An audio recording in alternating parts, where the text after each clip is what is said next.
Ilana Redstone. Welcome to the Inquiring Mind Podcast. Thank you so much for having me. It's nice to be here. Yeah, it's such a pleasure. Before we jump into your book that I have right here. Oh, look at that. You do. Yes, I do. Unassailable Ideas.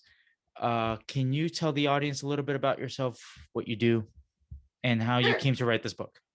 Sure. So that's I need to hold it up quickly, but that's a co-authored book with John Villasenor, who's at UCLA. And so I'll answer the first question first. I'm on the faculty. I'm an associate professor in the sociology department at the University of Illinois. And I also have a consulting company called Diverse Perspectives Consulting, where I do work mostly outside of academia on related topics. And my focus or my area is kind of in the space of communication across ideological divides, viewpoint diversity, ideological diversity, all of the political polarization, all of those terms. I think none of them are great, but that's kind of where I am. I teach a course at the University of Illinois called Bigots and Snowflakes, which is great. I think it's great. Hopefully students like it. It's fun to teach. And then I did a video series on some of the book called Beyond Bigots and Snowflakes, which is based on some of the material that I use in that course. That was just to make it more widely available. So, and then the book, sorry, to get to your second question, the book came out of a series of conversations that John and I had been having, and just seemed like a natural way to sort of compile both the case studies and I think our shared concerns about what we're seeing in academia with relation to discourse. And I would say that it is certainly the case that everything we say in that book really applies. I mean, the case studies largely, not entirely, but most of them are related to higher education, but everything we say really applies to the discourse more broadly. So it's not contained to academia, if that makes sense. Yeah. And how did you come to get interested in political polarization, and why did you decide to write about that? So I'm just speaking for myself here. I don't want to speak for my co-author, but I came to this space really. So my background, I have a joint degree in demography and sociology from Penn from 2005, and so for the first part of my career, I and my dissertation and everything going back was on U.S. immigration, and I did very sort of just in the driest academic form, writing papers in journals that nobody reads, and that was fine, and that worked, and I think there was a point where I started to see, it became very clear to me that there was that the way we were talking and thinking about what seemed to me like complicated social problems that was really overly simplified, and I think that it was the way I came into this. I mean, there's a longer version of this story, but the short version is that really from a place of just, this is not helpful. Like, this is just this whole conversation about whether it's inequality or identity or racism or whatever, that it was just in a way, and the way that we were, specifically to higher education, the way we were engaging with students was also, what I was seeing was just also not productive, not helpful. So that's kind of where that was sort of, and then again, there are all kinds of tributaries in terms of how that stream led to where it led, but that's kind of the basic idea. Yeah, and obviously in the past few years, there have been books written on topics very similar to this. One that comes to mind is The Coddling of the American Mind by Jonathan Haidt and Greg Lukianoff.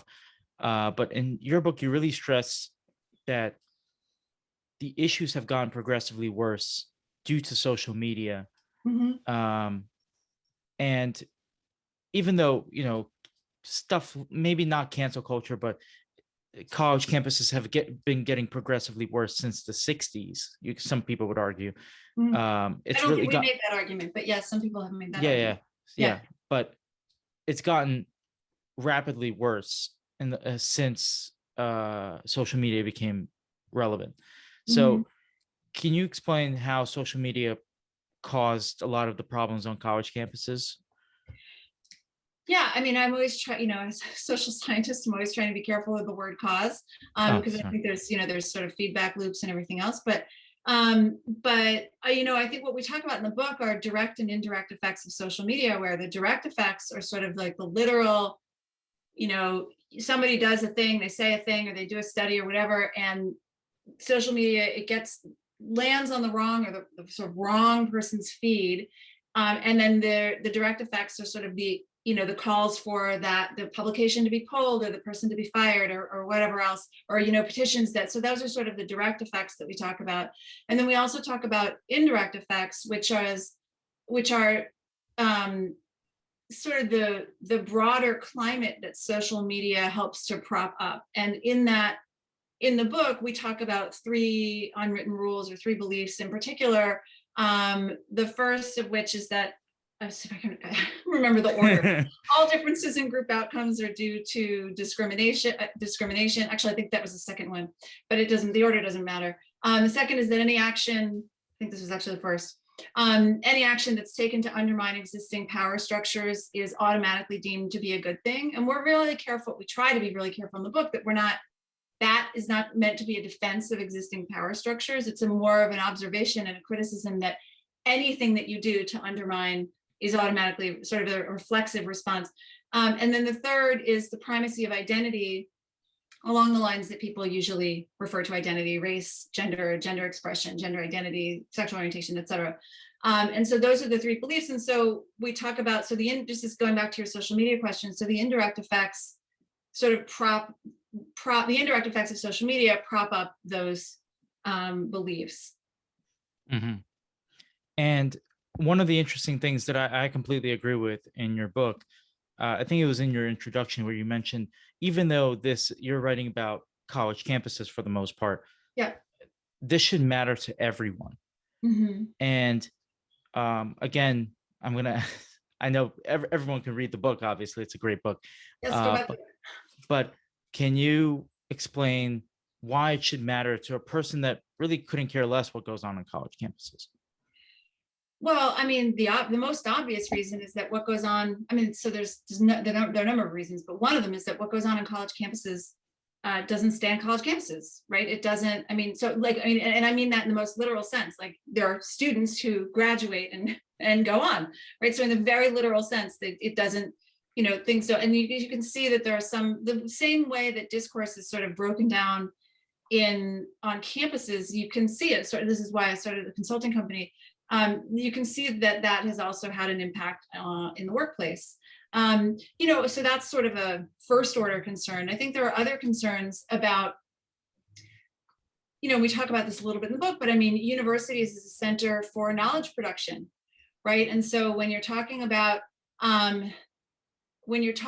the creation, and this is, while this is changing to a certain extent, but this is certainly more relevant in general for the social sciences and the humanities, but not when we talk about this in the book, we give some examples of how it's sort of been reaching other parts of the academy.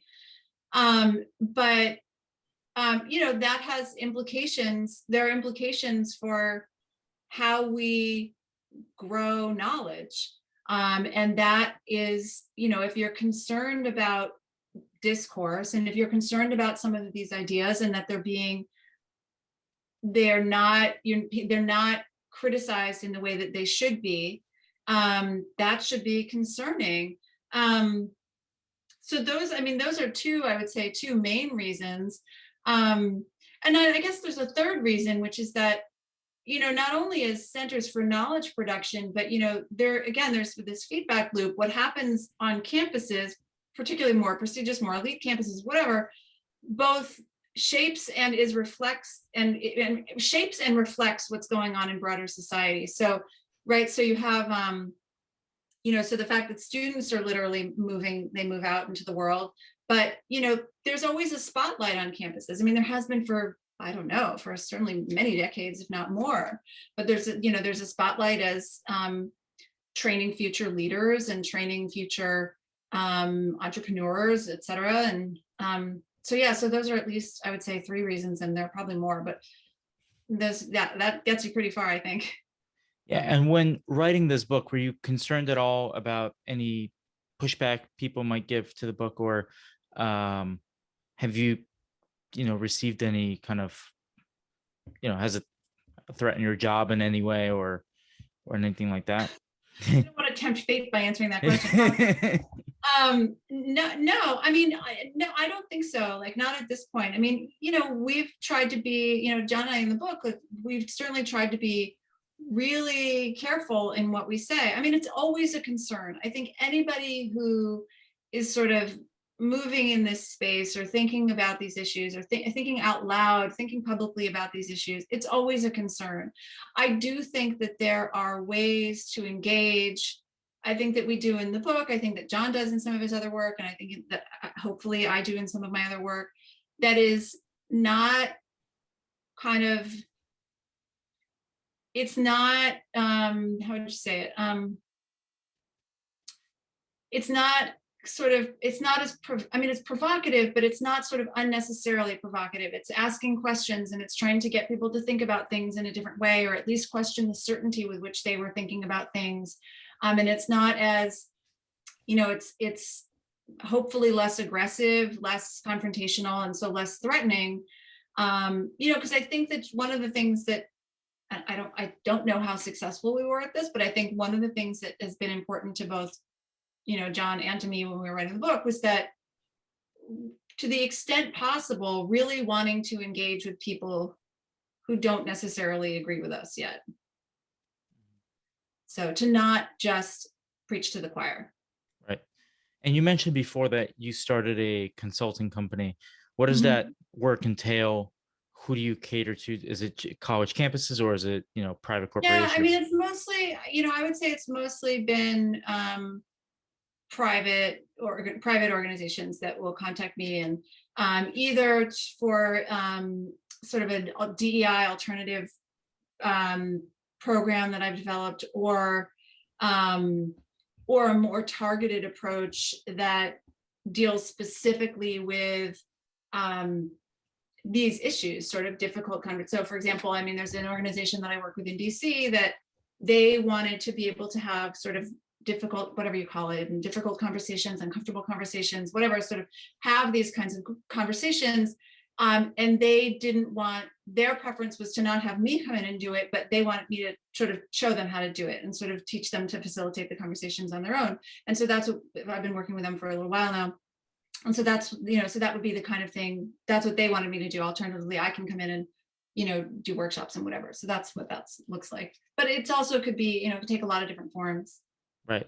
Without giving too many of your secrets away, if not really a corporation or anything, well, a person like that comes to you and says, we want you to help us have these kind of uncomfortable conversations, let's call them, in the workplace. How do you facilitate that? How does that work? Yeah, so part of it is, you mean if I'm teaching them to facilitate it, or doing it, or leading the discussion? I mean, there's a lot of overlap there. I mean, I more facilitate. How does that? Yeah, so I mean, I think, so usually and this would be true for anyone facilitating this kind of conversation, usually you're going to have two people in your audience. You're going to have two types of people in your audience. One is people who are sort of like, oh, thank God, I need to think, I need to sort of, this is a breath of fresh air. Like, I need to kind of think through this out loud. And here's someone who can sort of put words to my thoughts or some of my concerns, hopefully. And then you're going to have some, I'm oversimplifying when I say two groups, but, and then the other might be something like, well, what is exactly is the problem that you're trying to solve, right? Like, you're trying to solve a problem that doesn't exist, or this is a Trojan horse sort of scenario.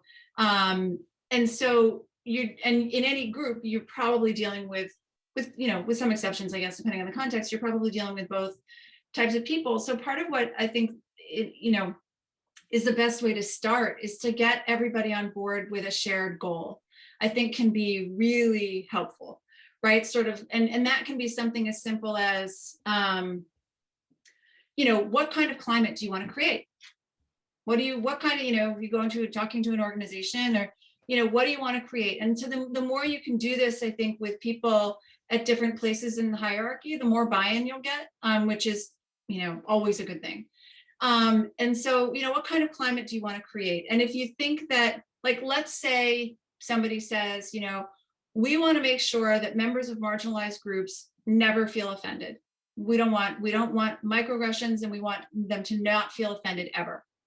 Okay, well, right. So, I mean, that I've never had anyone actually say that, but just to sort of, as a, sort of extreme case, that has a certain set of implications in terms of how you're going to be able to communicate with one another. That's the intent doesn't matter, it's only impact. And if you go down that road, you are defining your culture by saying that the most sensitive person in the room, in the space, is going to define what's acceptable. And so one example that I've come across with that is, there are people who, I worked with an organization once where there were people in the organization who very sincerely felt that the word healthy was offensive. And so they felt that it was sort of normative and exclusive to different body types to describe people as healthy. And then they felt that in terms of using it to describe diets and lifestyles, that it was, again, normative in a way that was judgmental, that was inappropriate. I don't want to put words in their mouth. They were sincere in their concerns. I don't think they were making it up. But if you've defined your organization as one that says we don't want anyone to feel offended ever, okay, so now you've set the table so that people can no longer say the word healthy, for example, right? I mean, that's it. Like, if you have some group who's saying this is offensive, and so now most people sort of hear that and they're like, that seems like it's going a little too far, most of the time. And so then, but going back to your question, sort of, if you're setting this goal, let's say, for example, that instead of that goal, maybe the goal is we want a climate where there's open communication, where innovation can thrive. Okay, that's a different goal. That's a reasonable goal. And so then you can, as you go through this kind of workshop and leading these kinds of conversations, you can orient back towards that goal, right? And you can say, well, okay, we're going to have this scenario. You have this interaction between two members of two different races, and is it racism? Is it not racism? And how do you want to respond to the person? Or somebody in a staff meeting says, I think the most qualified person should get the job. And somebody else says, I think that's offensive. You're denying the barriers and the sort of disadvantage that members of marginalized groups have faced. And how do you want to respond to it? Well, if your goal is sort of this open communication and innovation, that has there's a very specific prescription for how you're going to respond to that. And so I think talking through a lot of that, and then, I'm sorry, I don't know if I answered your question. That's sort of the starting point. And then it goes a lot further in terms of how can you engage on some of these topics. And the sort of most heated ones tend to be issues around, again, racism, intent, the role of intent, if people, is there a role of intent? And if so, what should it be? Identity more generally, what does it mean for something to be fair? Leaning into versus away from identity, what are the limits to that? All of those things are topics that I would talk about. I mean, and then specific to the organization. Yeah. The work sounds fascinating because one of the most common complaints I hear from people that are maybe not even right-leaning, it's just people that have different opinions on a matter. There's always in an office environment, especially in big companies, there's the office orthodoxy, right? So like things that could be said without much pushback. And before, Trump was no longer president, what I would commonly hear in the office would be, for example, if somebody criticized Trump's policies or called him a racist, a bigot, whatever, go down the line, nobody would say anything, right? You can't, there's no risk of getting fired for saying something like that. Right. But then I always played that situation in my head. I'm like, well, how about if somebody said, well, I think his policy X is actually not a bad idea. He has a point there, something like that. That person is putting their neck out on the line to say that, and creating a kind of a healthy environment where people could have that discourse if they wanted to at work and not feel afraid to lose their jobs. And I think you need that healthy discourse in order to feel like, you know what, I'm really not taking that big of a risk, because it's really not that big of a risk. You're just speaking your mind. Mm-hmm. No. Yeah, I mean, you could take it even further than that. You could say, before he was, again, while he was still in office, if Trump says it's raining, like, and you say, look, Trump said it's raining, like, is it, and it's actually raining outside, are you, like, where do you, yeah. So, I mean, that's a little bit of a silly example, but, yeah, how do you have those conversations? I mean, it matters, because, I mean, the reality is, and this is, sometimes people will ask, I did a webinar here at the University of Illinois a few weeks ago, and one of the questions was about, why should corporations, care? Why should corporations care about this? And one of the reasons, one of them is sort of a, kind of a moral imperative to have it for open discourse. But the other is that, we just had an election where there's 74 million people who voted for Donald Trump and 81 million people who voted for Joe Biden. And so if you think that this variation, or, and this, again, what we're talking about, it's not, as you indicated, it's not just at how it breaks down at the ballot box, it's even within people on the left in particular. This is going on anyway, right? Like, if it's, you can pretend it's not there, but it's going on anyway. And so to the extent that you are not kind of harnessing people's intellectual capital, their human capital, in the way that you, in the most efficient way, in the most productive way, because they have these other concerns about, along the lines of what you're saying, or related, that's not good from sort of a, from sort of a bottom line kind of perspective. So, there's separate, if the moral argument is not compelling, then, you take this other argument over here, which is more of a, a sort of workplace satisfaction, profit-oriented argument. Yeah, one of the you mentioned it before, where you said that why people should be concerned about this issue is because once they're out of college, these people go into the workplace.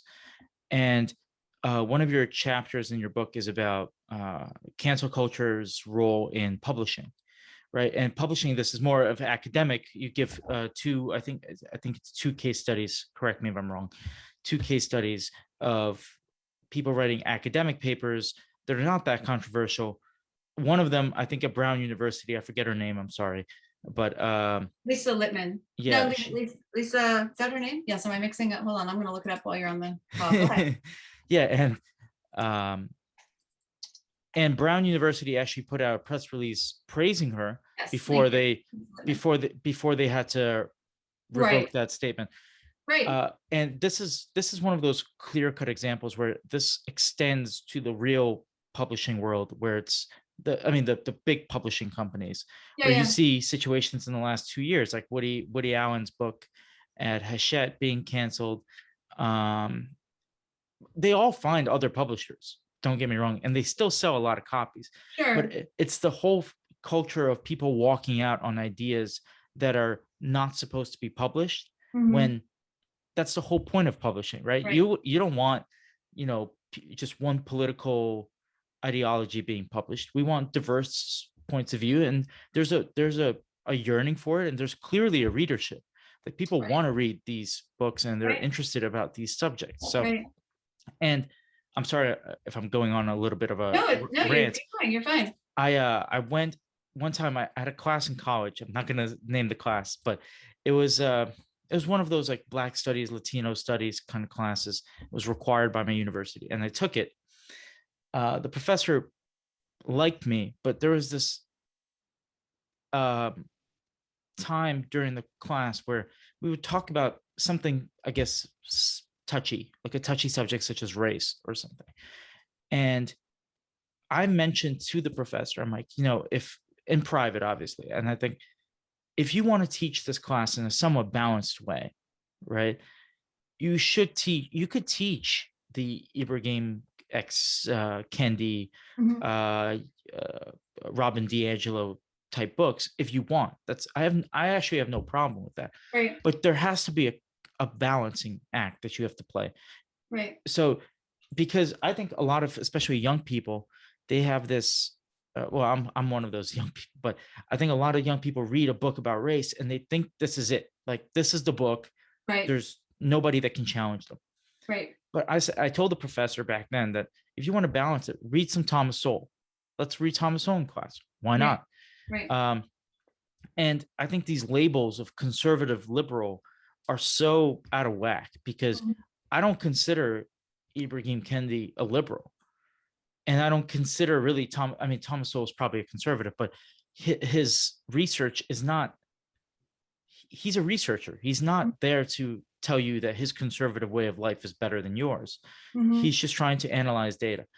And we have to create this environment in our schools and jobs and workplaces, that kind of has this kind of debate, and people have to have different perspectives, or else they're going to go into the world, and this is what we're going to keep getting.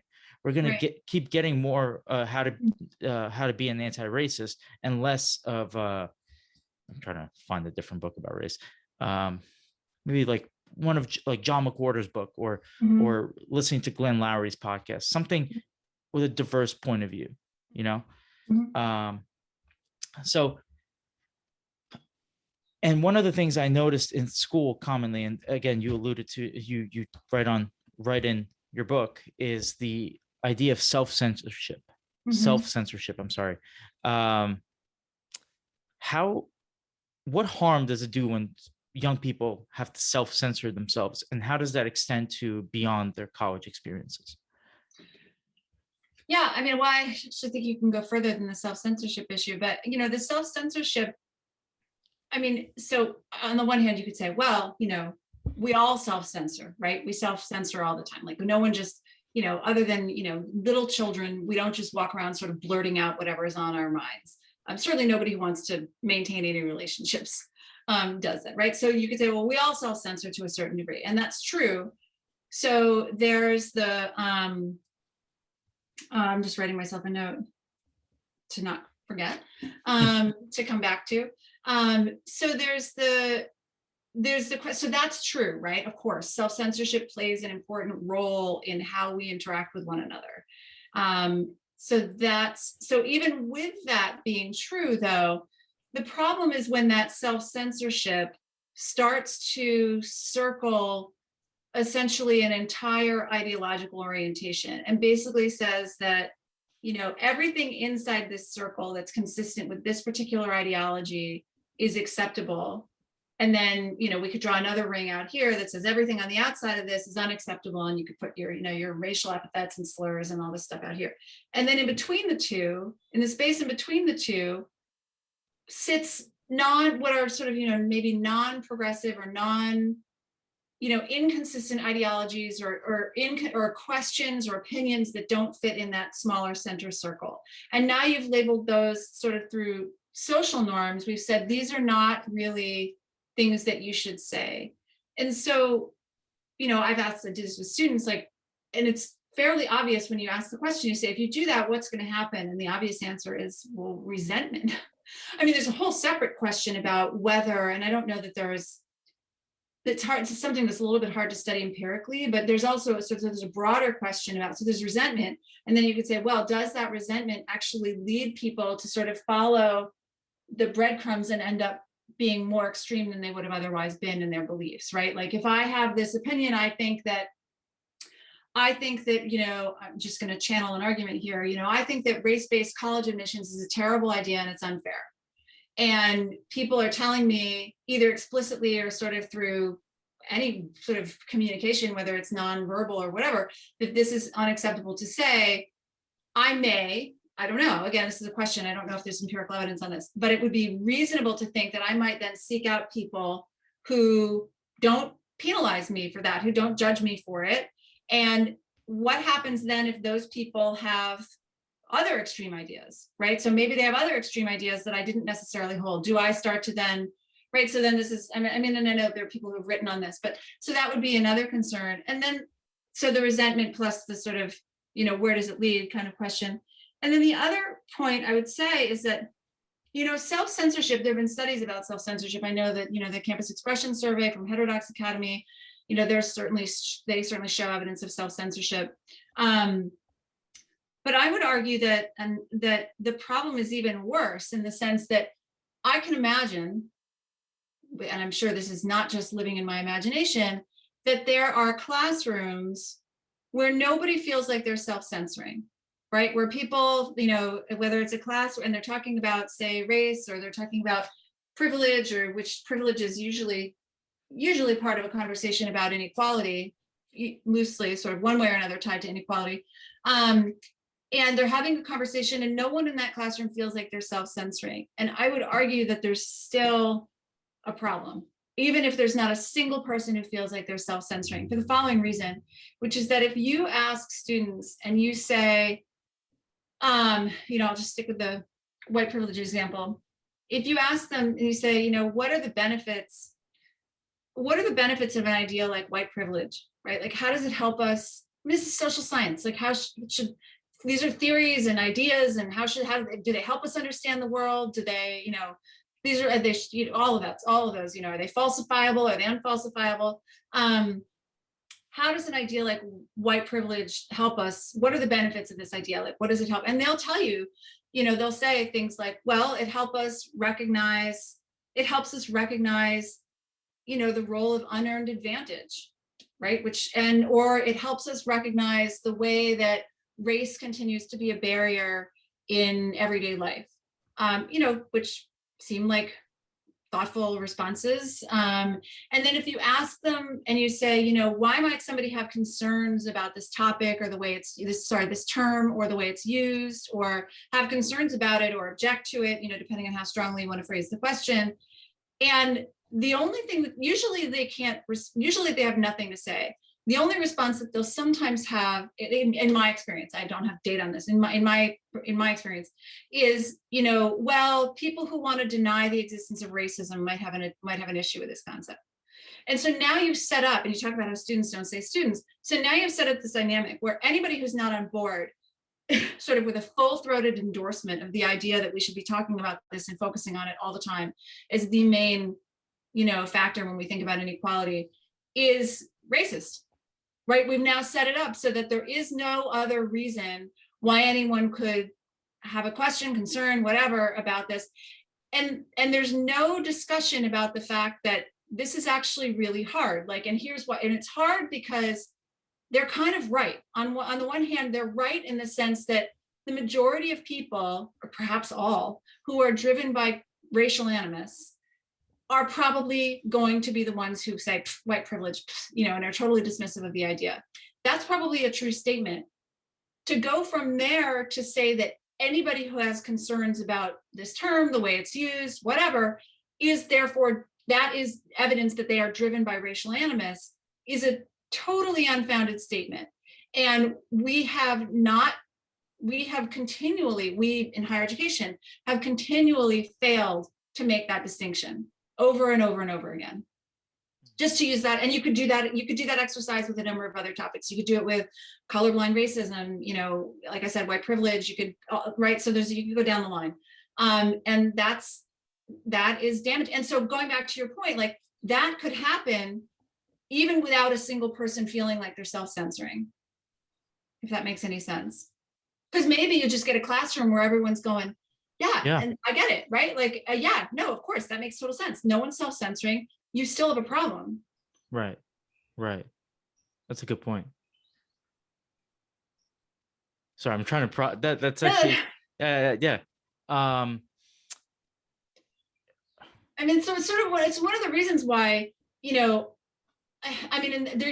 was a time a couple of years ago, I mean, less so partly because of COVID, and that everything shut down, but where people would focus on, believe me, I like data, and I'm a big supporter of data and empirical research, but I think there's a way in this space where the data matter, but they don't tell the whole story, in the sense that if all you want to focus on are the percentage of students who self-center, is it going up or is it going down? Is it, that matters, but it's not the whole story, in the sense that again, let's go back to the question that I asked in the beginning. Can they answer that question?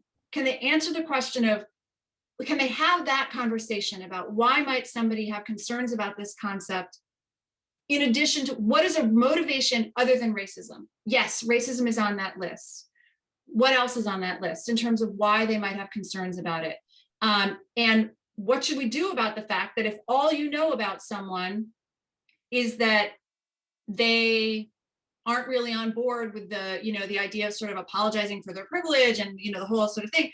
If that's all you know, you can't tell the difference if they're taking that position because it's driven by, because they're coming from a place of racial animus, or because they have these principled concerns over here, because we've never talked about those. Right. And so, that's, that is, that may escape the metrics. I mean, the other metric I was going to say a couple of years ago, was where I started about, that's sort of less relevant because of COVID, is, disinvitations and shout downs and things like that. Those matter too. But they're not the whole story. They're sort of, so to me, those are sort of, both of those would be downstream effects, both meaning the second one being self-censorship. Those are downstream effects of this kind of at the mouth of the river. How do we think and talk about controversial and sensitive topics? And so that's the space that I'm trying to work in. But I do think that I'm not saying, I think the metrics matter as well. I just don't think they tell the whole story. Right. Yeah, that's a great point. One of the things when preparing for this interview, I saw the clips of your class, right? It's like I guess it's like a summary of what you teach in these. The animated videos, that's the Beyond Bigots and Snowflakes. Yeah. Those were fun to make. Yeah. So can you explain what you teach? You mentioned it before. What your class is like? Is it a big class, small class? Is it open dialogue kind of, or are there people that, have been offended by some of the things that go on in the class? And how does it tie into your book? Yours and John. So, okay. So the class is, you can do a lot in the class. I speak for myself. I can do a lot in the class because it's, it's 15 weeks, right? So it's, I just taught it for the third time this spring. So, that class was whatever, 80 minutes twice a week. So 160 minutes a week for 15 weeks. And you can do a lot. And you can talk about a lot of things. So one of the things that I would usually do is, and they had different readings and things, they read, I'm trying to remember, they read some of The Righteous Mind, they read some of Enlightenment Now, they read some Shelby Steele. There were a number of articles and things they read. They read Christian Smith's The Sacred Project of American Sociology. That's because it's a sociology class, so you have to have a little bit of sociology in it. So anyway, so they read that book. Without pulling up the syllabus, I can't remember what else is on the reading list. But we would talk about the readings. We would talk a lot about kind of moral questions. I would always start the class with just opening up the floor, like opening up the conversation to, what do you want to talk about? What's going on out there in the world that makes you think of this class? And so that was pretty much how every class would start. And that's always, that was always interesting in terms of hearing about what caught people's attention or what they were thinking about or questions that they had. So then we talk about and again, the moral issues, part of it is really sort of a long exploration of moral complexity. That's really what you're talking about in this space. These are moral questions. These are sort of intuitive and moral questions. And what we've lost is the ability to hold multiple perspectives on equal moral footing. And that's not a good place to be. And so that's kind of, that's not explicitly written into the syllabus, but that's a lot of what it orients the course. It's very much discussion oriented. I think there were 31 students enrolled this semester. I'd be happy to teach it to more. That was, it doesn't meet a gen ed requirement. It's just an elective. So there were 31 students. I do think there are some benefits to teaching online. That's true in the sense that some students feel comfortable speaking who don't otherwise speak. My personal feeling is that it's a net disadvantage, particularly for these topics, these kinds of conversations. I think it's harder to teach online. So I'll look forward to, teaching it in person again in the spring of next year. So yeah, it's discussion oriented. In general, there has been, I would say, in the three times I've taught it, I've had one student once who had a concern about something. And we ended up kind of working it out. But other than that, I've not had an issue. Mm-hmm. Yeah, and to your point about Zoom classes, I listened to a podcast with John McWhorter recently, and he said something very similar. Teaching on Zoom has, I think he said one real benefit, and that's there's a chat box on the side, and there's some really good discussions, and people are more willing and more confident to ask questions in that chat box. But other than that, I would imagine a class like John McWhorter's, I would love to take in person rather than I'd love to take his class in person. So so where do you see the future of academia? So maybe in the long run, it's a difficult question but I think it's very central to your book, because you point out these different factors. For example, people of different standing. For example, adjuncts, you have full-time professors, and you have people that are on the tenure track. So adjuncts are more incentivized, I guess, to shut their mouths and say nothing because they could lose their jobs, and that's it. I think the people that I've heard mostly talk about these issues are tenured professors, because they're almost untouchable. Almost. That's why I said almost. There's always a way. But yeah, so what do you see? Is it going in a positive direction, a negative direction? I don't know. I guess I don't know at this point. I mean, I think that, I guess there's different ways you can think about that question. Are you evaluating sort of at the individual level, like sort of at the classroom level? Am I able to connect with my students, versus at the, the administrative level, the campus level? That's pretty slow to change, I think. So, in terms of my own engagements, I think that I find them largely satisfying. And I mean, I think some people, as you might expect, I'm sure some people come through, for example, the Bigots and Snowflakes class, and I think for some people it's extraordinarily eye-opening. They're just like, it's transformative.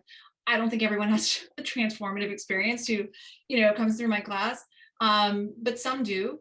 And so on that level, but that's not the scale at which you need to really make change. I think that the problem is this treating again sort of a set of ideas as though they're factual rather than what they are, which is really just a set of ideas and theories. That's problematic. And you have instructors and students who sort of, whether they realize that they're doing it or not, that is essentially the way that information is being communicated and discussed. And so that's really hard to kind of counter. So, when I think that the future, I guess I don't know. I mean, I think there's a lot of work being done by different organizations who are concerned. I will say that as a general rule, I think these bans that different states are talking about, whether it's in K through 12 or higher education or whatever, I think it's a terrible idea. Can you elaborate on that? What are the bans? Well, different states have sort of, introduced legislation to ban, for example, critical race theory, or sort of ideology around, the 1619 Project, or what, I don't know if you know what these are. Yeah. So, I think that these top-down sort of legislative bans are just, I mean, they're censorious, but they're also they're just a bad idea. Like they are not going to get you where you want to be. And so I don't think, but it's easy, of course, it's easy to say, no, don't do that thing over here. And then, but the key is, can you come up with something better? If you don't mind, I want to ask a follow-up question on that. I've heard these proposals Yeah. to ban. I think in Florida they're going through with it to Yeah, there have ban. been a number of states that have sort of Yeah. kicked them around, but yeah. Obviously, it's easy to see for some people why it's a good idea because they see it as getting rid of bad ideas on college campuses. But how do you? I guess the way you combat bad ideas is with good ideas, but how do you incentivize that on college campuses? Well, this is the problem, right? So, or this is one of the problems, but I mean, and I'm not sure I would, this sort of war of ideas. I'm not thrilled with the metaphor. You didn't say that, but I don't know. I don't like the metaphor, but even though it has some, there are some appropriate comparisons there. I think again, so I would come back to, again, I think that this material should be, whether it's critical race theory, colorblind racism, white privilege, whatever. Yes, have at it, teach this stuff. Like it should be taught. Like it's for me, again, my perspective, yes, teach it. Stop teaching it as though it is the only sort of morally legitimate way to understand the world. I mean, stop it. Like it's not helpful. It's not correct. And it's just not helpful. It's to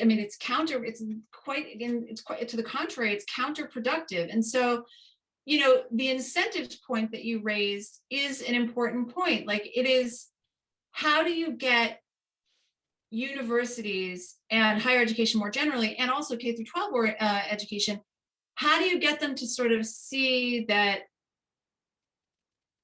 What is the incentive? And so like, here's an example. You could contrast it with, for example, a corporation where there's a bottom line, like there's a profit margin, there's a, whatever, like we need to get all the ships pointed in the same direction because we need to make, I'm going to mix all kinds of metaphors here. We need to make more widgets and we need to increase our profit margin and whatever. And so we need people to be able to communicate with one another on all kinds of topics. And you could talk about how come all of these topics are now in the workplace. That's a sort of a separate point. But there's an incentive there that everybody sort of needs to, if you can lean into that incentive, it's easier in a corporate environment in some ways than in higher education. Higher education has been really busy sort of trying to be all things to all people and kind of failing. And at the end of the day, you're always going to have choices, right? Like, so, again, imagine the argument, or sorry, not the argument, but if you want to channel the statement, I think that trans women should not be allowed to compete in women's category sports. Is that an opinion, or is that on a sort of unsettled question, or is that a threat to the trans community? And you can't have it both ways. Like you're going to have to sort of, meaning institutions of higher education, sort of. And I think that they have largely failed at that. Now, could they do better? Could they turn things around? But of course they could. The question of incentives matters. I think the incentive of profit and sort of bottom line largely won't land with higher education. I mean, yes, there's sort of donors and things like that, but can you ring the bell of the moral imperative? Maybe. Maybe there's space there. That's certainly what I've tried to do in my own work, but it's like, just one person sort of doing my thing. So yeah, I mean, I guess I would hope that there are sort of organizations that are continuing to do this work and that there are people who will continue to ask questions. And I don't know. I guess it's hard to say. It's hard to know where. I know there are people out there who are just like, I wash my hands of higher education. It's a lost cause and I give up and, it's not even worth it. I hope that's not true. I don't feel that way at this point. So yeah, I mean, hopefully that's not the case. Yeah, that's actually really the point about teaching critical race theory and not banning it, and same thing with the 1619 project. I think most of the people that talk about these issues have not actually don't even know what they're talking about. Not in a condescending way, but in a like they've never read one of the essays in the 1619 project. Yeah, I'm sure you're right. I actually one time I was told that I shouldn't like the 1619 project, so I sat down and read all the essays in the Oh, you 1619. did? Yeah, it was I decided to torture myself a little bit, Okay. and some of them had decent points. I'm not saying everything is baseless. Like there are some Sure. credible people that wrote some credible things. I think all of them had that one leap of faith or uh, they jump to conclusions a little too quickly for my liking. But I agree with you. There's a clip on Brett Stevens, who's a New York Times columnist, on Bill Maher, and he said, and this is common sense in my opinion, but he said there's a difference. He goes, when I was growing up, I was taught Marxism. He goes, but there's a difference between teaching Marxism and teaching from a Marxist perspective. And I think that's the same thing that you're seeing with critical No, race that's a good way of theory, putting it. Yeah. and why people are so quick to want to ban these things, because they don't want people to teach from a Marxist perspective. So it's easier to just ban Marxism teaching. I'm giving a hypothetical, obviously, but that's actually a good I point. think you could I'm even willing to be more relaxed about it than that. Go teach from a critical race theory perspective. I would even say do it, but just recognize and make sure that you are being clear that this is a perspective. It is a perspective. It is not sort of, written in stone somewhere. I mean, it's, or whatever your biblical reference is. Like, it's just, so yeah, I that's think it. sorry, but I think the problem, this is my opinion, but there's a problem with that, because they could teach it, but it's very hard. It's almost like watching the O'Reilly Factor, right? Like he's not saying he's talk radio. He's not saying his news, but I feel like a lot of people take it as news, whatever he says. Same thing applies to all the channels, but I'm saying I just thought of one example. So it's like people could twist it in very weird ways, where they say, oh, I'm teaching from a critical race theory perspective. It's not the only perspective, but that's the only way I'm going to teach it. Absolutely. Yes. You can pay lip service to this whole idea. Like you could absolutely, this is why this is one of the problems, right? You could say, this is critical race theory. It is one one way to understand race relations in the United States. But the other way, people who don't sort of see things this way, they're usually not recognizing the full, breadth and depth of racism in this country. Right. Now you've just dismissed. Now you've had a very shallow conversation, and you've just dismissed. Yes, you've engaged different viewpoints, right? You've acknowledged that it is one way, but you've from a moral standpoint, from the standpoint of equal moral footing, you have just tossed everything else out the window. Right. So there's the letter of the law and the spirit of the law, sort of. Yeah, exactly. Right. Obviously, in the interest of time, I'm gonna combine my last two questions that I ask of every guest into one order. Answer it in whatever order you please. The first one is, what gives you hope for the future, if you have any hope? I've had a guest that had no hope. And then, that's sad. Yeah, it is. And then, what are 5 books that you would recommend on any topic, fiction or nonfiction, to anybody? It doesn't have to be your favorite books. It's just something you would recommend. Okay.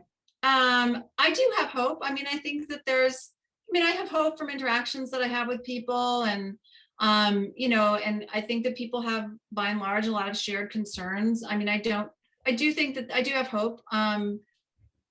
From interactions with students and from interactions with other people. And I think that there's a lot of work to be done. And so, but I haven't totally lost hope. In terms of books, oh gosh. Everyone. I'm terrible at this, because I can only think of the one that I'm reading now, which is The Emperor of All Maladies. Oh, great book. It's really good. So, I mean, it's about cancer. So yeah, but still wonderful. About Siddhartha Mukherjee. Yeah. Right. Yeah, no, but it is such an interesting book. I do think that,